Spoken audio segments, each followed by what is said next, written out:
All right, cool. Last time we talked about expressing versus collecting the pillars, or rather, the expressing versus collecting the things that represent the pillars, that make you feel that you have the pillars. Like, a gun represents power. So collecting guns versus, expressing guns. Why do you want to collect guns? So that you can get good at enough guns to win a competition or open a gun store or something. There has to be like a purpose to it. It can't just be, oh, I want to learn Spanish. Why? Because you want to marry a Spanish woman? Like, what's the reason? You want to go talk to your estranged, Spanish family or something? Like, there has to be a reason for it. Sure hope that's not, destroying the audio quality, moving it around. We're going to put that there. Hopefully that works. All right. So, collecting versus expressing. Already a minute in. Lovely intro. Welcome back to the channel. Thank you so much. Eventually one day this is going to be higher production quality and such not, but that's neither here nor there nor in between. It is right over there. All right. Playing life as a game. You want to collect the pillars, which we know now are freedom, power, and status, and you want to express them. You have to have a goal, which means you have to eventually set a goal, which means you have to actually know what you care about, which means we have to talk about some personal stuff later.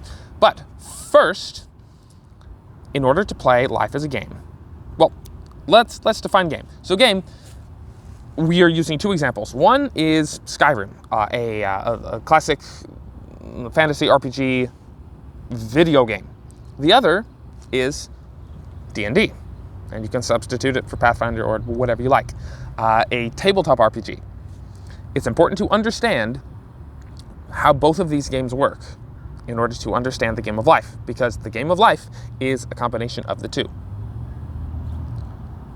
So, that out of the way, I assume you understand what both of those are, essentially. And if you don't worry, because you're going to pick it up over the course of these videos. Neither of them are a difficult concept to understand. Actually, we'll just say it now. So, a video game, you have a controller, or your mouse and keyboard. You have a controller, and you hit buttons, and your character on the screen moves, and it does stuff because of your inputs. In D&D, you don't have a controller or like a figure. I mean, you can have a mini, but that's not that important. In D&D, it's all about imagination and narrative. You speak what you want your character to do. You say, oh, I'm the barbarian. The barbarian, my barbarian character, they swing their axe at the enemy. And so you just speak it. You aren't like clicking your trigger button and watching your character swing his axe on the screen. You just say it. And then, it happens in the game, and everyone just follows the narrative in the story. They say, oh, if you swing your axe, then I raise my shield to block it. And I'm like, okay. And so it's a narrative. That is how you play the game. So it's important to understand how both of those work in order to move forward, which has already been said. So, playing life as a game, those are the two games we are trying to turn life into. It's a cross between a video game and a tabletop RPG. If you look at, we'll say, Skyrim, and so many games, there's the hero's journey. And this is extremely important to understand because of the first thing that happens in the hero's journey is that you don't start out a hero. You start out suffering. You start out nothing. Extremely low. And that is required in the game of life.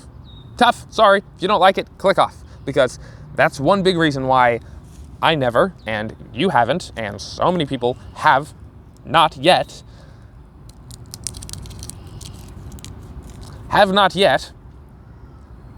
decided to start living their life and make the sacrifices necessary and actually do the things that they want to do.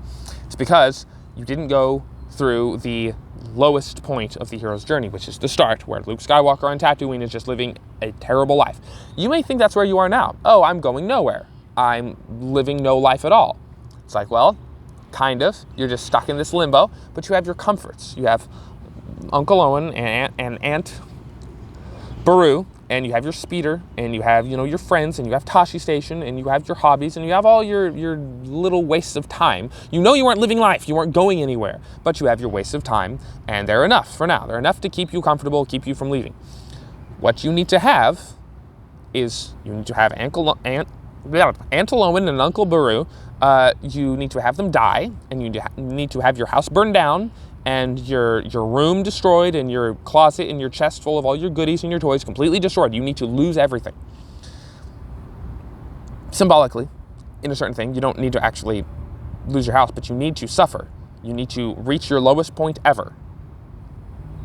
And it's kind of like a dopamine detox, but I'm talking about more serious than that. Like, seriously, serious. And then you can meet the wizard, me, who can tell you, oh, here's how to live the game of life. Here's your destiny.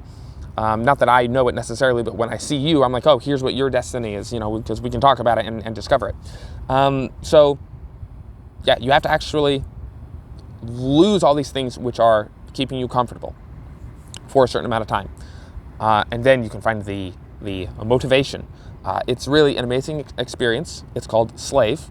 You go through Slave. You essentially become a slave.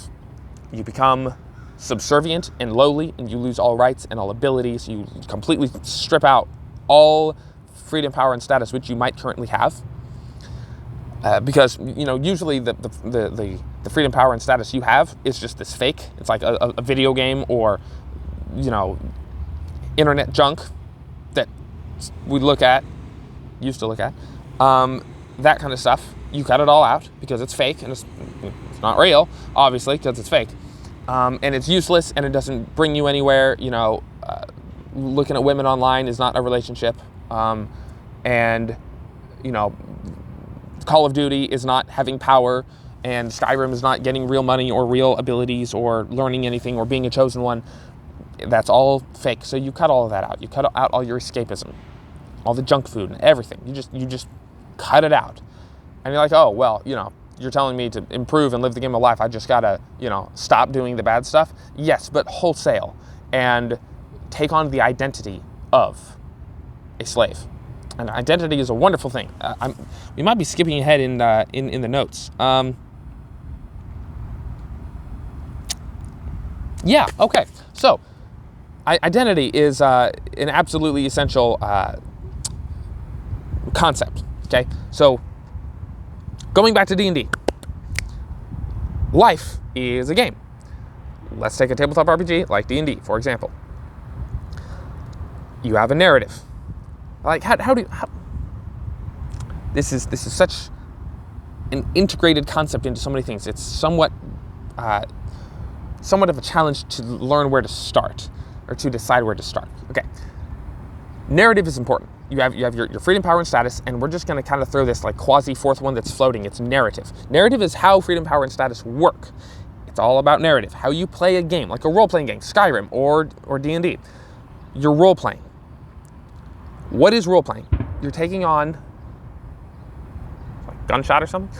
You're taking on an identity. When you're Skyrim and playing in Skyrim and you're the Dragonborn, it's your identity that, oh, I am the Dragonborn, and therefore you act like him, and you have fun acting like him. You are the Dragonborn. When you're playing D&D, you take on the persona of your character. And that is a key element to motivation. Role-playing, which is taking on the identity of someone, and taking on the identity is simply like telling a narrative, oh, I am this person. So it all comes back to narrative. That is, narrative, and the most important narrative is about yourself, is your identity. And having a narrative about your identity is role-playing. So essentially, role-playing is your motivation.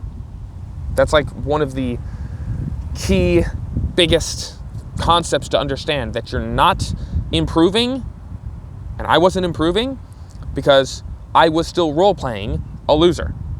Oh, look in my life. It looks like I'm a loser. Well, I'm going to tell myself the narrative that that's my identity, a loser, and then I keep acting like it because I'm role-playing a loser. What else am I going to do? I keep telling myself I'm a loser. Same thing with you. So, when you start to role-play a different character, you tell a narrative about yourself that you are this other character, then you start to act like him. We are who we tell ourselves we are. You are who you tell yourself you are. So, with Slave, when I say you cut out all the junk food, you cut out all this, and you're like, yeah, well, I can't just stop eating junk food. If I could just go on a diet, I would have already. If I can just stop playing games, I would have already. If I can just stop watching that stuff, I would have already. You're just telling me just stop? Telling you just stop. Meaning role play a slave. Role play someone who has nothing, can do nothing, is just bound and helpless. Everything is taken away. Role play that. Take that on as your identity for 6 months. Then, it's kind of amazing. Watch how easy it is to not do any of that stuff when you simply tell yourself. But there are 3 parts to narrative, and this is why it's important that we aren't just playing, we aren't turning life into a tabletop RPG, into something like D&D. We're turning life into a mixture of that and a video game, because here's another part. It's visuals and audio. You need to visually roleplay. That's why, when people were playing tabletop RPGs for a long time and then video games came about, a lot of people switched over to that. Why? Because we're visual creatures, and visuals are such a powerful tool for roleplay, for identity, for a narrative.